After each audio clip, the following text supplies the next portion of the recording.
Սիրելի հայրենակիցներ, հարգելի գործընկերներ,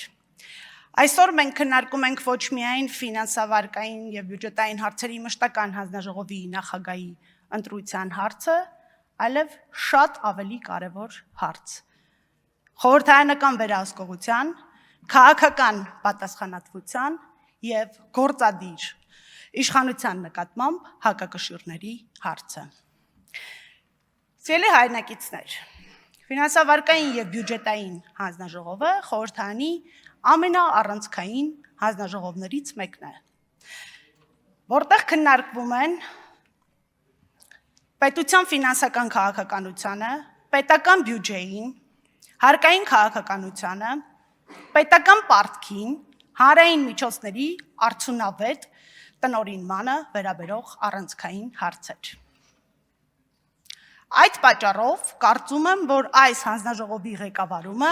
պետք է դիտարկել ոչ թե որպես քաղաքական պարգև, այլ որպես մեծ պատասխանատվություն Հայաստանի Հանրապետության և մեր քաղաքացիների առջև։ Մենք որպես ընդդիմություն շատ հստակ գիտակցում ենք մեր դերը։ Մենք իշխանություն չենք փնտրում հանձնաժողովի նախագահի պաշտոնում։ Մենք պահանջում ենք այն, ինչը ժողովրդավարական երկրի խորհրդարանում պետք է լինի բնական։ Այն է արդյունավետ վերահսկողություն, թափանցիկություն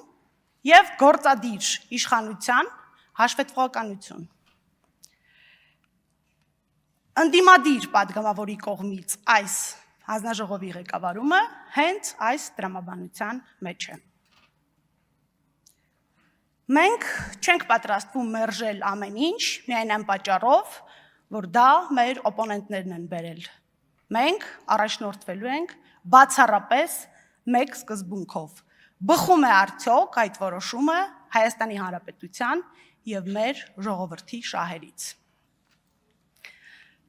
Հետևաբար, հանձնաժողովի նախագահի պաշտոնը պետք է ծառայի ոչ թե քաղաքական հարմարավետությանը, այլ խորհրդարանական վերահսկողության ուժեղացմանը։ Մենք ուզում ենք խորհրդարան, որտեղ հանձնաժողովները ձևական կառույցներ չեն։ Եվ սա մեկ անձի օգտին քվեարկելու հարց չէ, սա սկզբունքի հարց է։ Սկզբունք, որ պետական ֆինանսների նկատմամբ վերահսկողությունը պետք է լինի իրական, որ խորհրդարանը պետք է վերահսկի գործադիր իշխանությանը և որ ընդդիմությունը ոչ միայն պետք է քննադատի, այլև պետք է ստանձնի պատասխանատվություն այնտեղ, որտեղ այն ծառայում է հանրային շահին։ Մինչև բյուջեին անդրադառնալը կցանկանայի անդրադառնալ 3 պարոն Բաբկեն-Թունյանի կողմից այստեղ հնչեցված մի քանի դիտարկման։ Պարոն Թունյան, երբ դուք ասում եք, որ մեր կողմից շրջանառության հարկի վերաբերող հարցերը մանիպուլյատիվ են և ըստ էության հարկը առևտրով զբաղվող կազմակերպությունների համար կամ նույնն է մնացել կամ գուցե նաև իջել է, այո, որովհետև նրանք ունեն նվազեցվող ծախսեր։ Իսկ ծառայությունների մասը ես երեկվանից բազմաթիվ նամակներ եմ ստացել և իմ տեղադրած վիդեոյի մեկնաբանություններ բաժնում էլ տարբեր տնտեսվարողներ ծառայությունների ոլորտից, սկսած, չգիտեմ, միջոցառումների կազմակերպումից մինչև խորհրդատվական ընկերություններ, ահազանգում են, որ հարկի բարձրացումից հետո իրենք չեն կարողացել բարձրացնել իրենց ծառայությունների արժեքը, որտև չէին դիմանա մրցակցությանը և իրենց պատվիրատուները պարզապես կհրաժարվեին իրենց ծառայություններից, հարկային բեռը մնացել է իրենց վրա և նրանցից շատերը, այո, փակվել են։ Եվ երբ դուք ասում եք, որ ըստ ՊԵԿ-ի ակտիվ հարկ վճարողների թիվը ավելացել է, փակվող ընկերությունները, պարոն Թունյան, դրանք թվեր չեն։ Փակվող ընկերությունները մեր քաղաքացիների կյանքի որակի վատթարացում է։ Այժմ գանք պետական բյուջեին, մասնավորապես ցանկանում եմ անդրադառնալ կապիտալ ծախսերին։ Եթե ուսումնասիրենք 2019-ից 2025 թվականների պետական բյուջեն, ապա կտեսնենք, որ այս տարիների ընթացքում կապիտալ ծախսերը էապես աճել են։ 2019-ի 134 միլիարդի փոխարեն 2025-ին այդ թիվը կազմել է 703,2 միլիարդ։ ինչի իհարկե շատ գովելի է, սակայն մենք պետք է պետական բյուջեն գնահատենք ոչ թե այն գումարով, որը գրված է բյուջեի համապատասխան տողում, այլ նրանով, թե որքանով է այն կատարվել եւ ինչ է դրա արդյունքում ստացել մեր քաղաքացին։ 2025 թվականի ճշտված պլանով կապիտալ ծախսերը կազմել են 703.2 միլիարդ, որից փաստացի կատարվել է սակայն 637 միլիարդը, այսինքն 91%։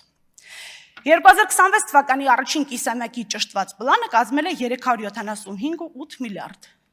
որից փաստացի կատարվել է ընդամենը 212.1 միլիարդը, այսինքն 56%։ Համեմատության համար 2025 թվականի առաջին կիսամյակում նախատեսված 402.9 միլիարդից փաստացի իրականացվել էր 295.8 միլիարդը, այսինքն 73%։ Փաստացի իրականացված կապիտալ ծախսը 2026 թվականի առաջին կիսամյակում նախորդ տարվա նույն ժամանակահատվածի համեմատ նվազել է 28%-ով։ Սիրելի հայրենակիցներ, կապիտալ ծախսերը դրանք երկրի ապագայի վրա կատարվող ներդրումներ են։ Դա ճանապարհ է, դպրոց է, ջրագիծ է, հիվանդանոց է, այլ պետական ակտիվ է։ Եվ եթե նախատեսված կապիտալ ծախսը չի իրականացվում, մենք ոչ թե պետք է արձանագրենք կատարողականի տոկոսը, այլ պետք է պատասխանենք ամենակարևոր հարցին. ինչու։ Իսկ գուցե որովհետև մրցույթները կազմակերպվում են թերի, մրցույթների մասնակիցների առջև դրվում են անհամաչափ ոչ մրցակցային պահանջներ, սկսած տեխնիկական հագեցվածությունից մինչև օրենքով նախատեսված աստղաբաշխական բանկային երաշխիքներ, հատկապես խոշոր մրցույթների դեպքում։ Նախագծանախաշվային փաստաթղթերը կազմվում եւ կապալառուներին հանձնվում են շատ թերություններով, որոնք հաճախ շինարարական աշխատանքների ողջ ընթացքում աշխատանքներին զուգահեռ ճշգրտվում են, ձգձգելով աշխատանքների ընթացքը։ Այս ընթացքում լրանում է շինթույլտվությունների ժամկետները, որը պատվիրատուն հաճախ մոռանում է երկարաձգել, բայց երբեք չի մոռանում օրինակ տույժեր հաշվարկել կապալառուի նկատմամբ, որը չի տեղավորվել ժամկետների մեջ։ Արդյունքում աշխատանքները ավարտվում են, օբյեկտը սկսում է շահագործվել, բայց շատ հաճախ չկա ավարտական ակտ։ Իսկ ինչու չկա, որովհետև օրինակ պատվիրատուն չի հասցրել մրցույթ կազմակերպել եւ չափագրող ընտրել, չի հասցրել երկարաձգել տեղ հսկողի պայմանագիրը կամ լրացած շինթույլտվության ժամկետը եւ բազմաթիվ այլ պատճառներ։ Առանց ավարտական ակտի շահագործվող օբյեկտում սկսում են առաջանալ նոր խնդիրներ, որի արդյունքում կապալառուն կրում է նոր ծախսեր։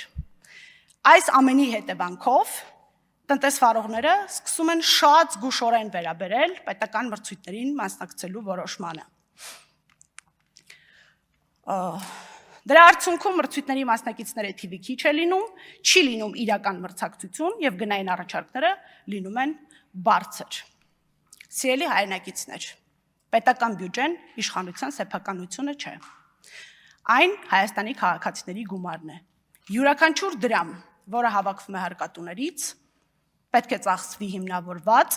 արդյունավետ ու թափանցիկ։ Եթե պետական բյուջեի միջոցները օգտագործվում են ոչ արդյունավետ, ապա խորհրդարանը պարտավոր է հարցեր տալ։ Եթե կան չկատարված ծրագրեր, ապա պետք է պահանջել պատասխաններ։ Եթե կան չարդարացված ծախսեր, դրանք պետք է բարձրաձայնել։